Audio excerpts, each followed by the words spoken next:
standing 500, basically I would, literally from the scratch, I would say, okay, you need to be relaxed on the start.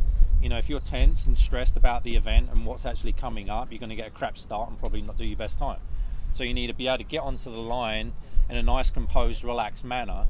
And it doesn't mean that you don't care about what you're doing. You just need to be, because you think about it. And I'm sure we've had all had those experiences where, whether it be a good race or something we've done very well, we've probably been in a very relaxed, calm, in the zone, so to speak, state.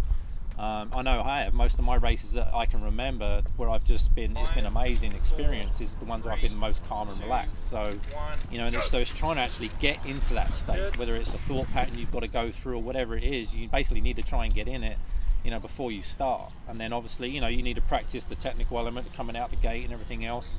In terms of focus, quite often what we were taught, it was to actually break the effort down. So instead of sitting on the line thinking, shit, I've got to do 500 meters here, it's all I'm thinking of is a brick. I mean, the psychologists that work with us, basically just to try and relieve some of the pressure that is on you on the start to get a good start, is to take your mind off the start.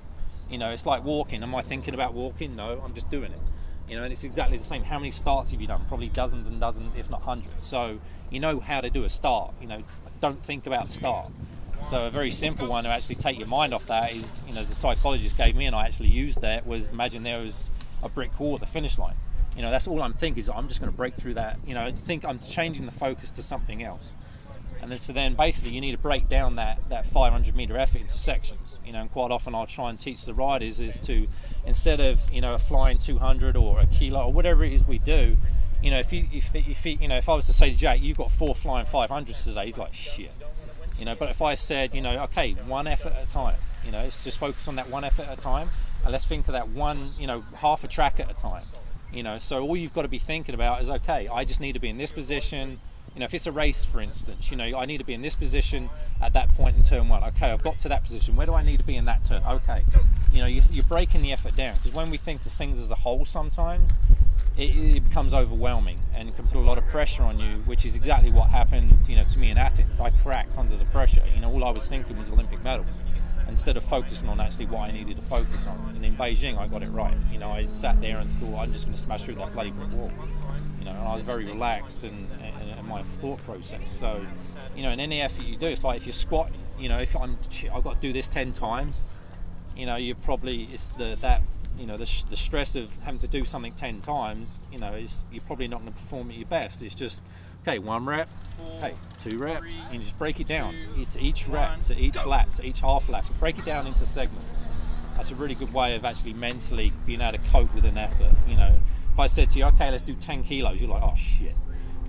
But if you just went out there and focused on 1 lap at a time, that's good. Guarantee you, you'd be a lot better. Do you think, people like, I really admire Federer. As a tennis player, he's amazing. You watch the guy, he's just so calm and collect. Why? He's just probably thinking on 1 shot at a time.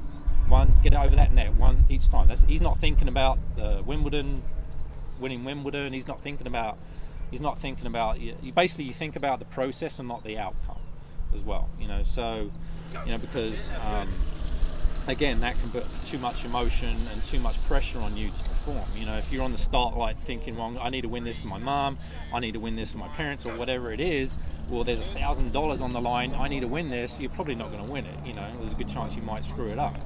But if you just think about the process, okay, I just need to get, I need to smash through that first brick wall, I need to get to that turn as quick as I can, and just think about the process and not the outcome, you do a lot better. And the same as the Olympics, we're told, don't even think about the medal. You just focus on the processes of getting where you need to do, and the outcome will take care of itself, and it really does work. So.